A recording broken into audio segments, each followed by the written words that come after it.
வணக்கம் நண்பர்களே.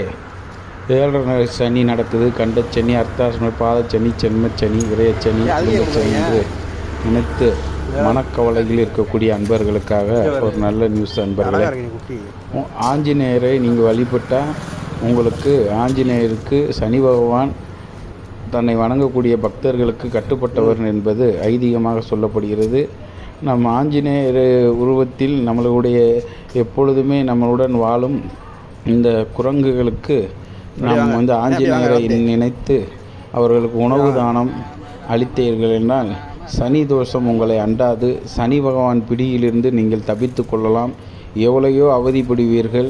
அவதிப்படுபவர்கள் வெறும் கையில் கோயிலுக்கு போய் வீசிட்டு போகாமல் குரங்குகளுக்கு தேவையான வாழைப்பழம், கடலை பருப்பு, பொரிகடலை இந்த மாதிரி ஏதாச்சும் உணவுகளை கொண்டு போய் உங்கள் கையால் கொடுத்து அந்த கையை வாரி தடவிட்டு போகும்போது உங்களுடைய தோஷங்களும் சனி பிடியிலிருந்து எப்படிப்பட்ட தோஷங்களும் விலக்கி உங்களுடைய நிம்மதியான வாழ்க்கையை வாழ்வதற்கு ஒரு எளிய பரிகாரம். நண்பர்களே, நீங்களும் உங்கள் வாழ்வியில் ஸ்ரீராமனுடைய ஜெயத்தை வெற்றி பெறுவீர்கள்.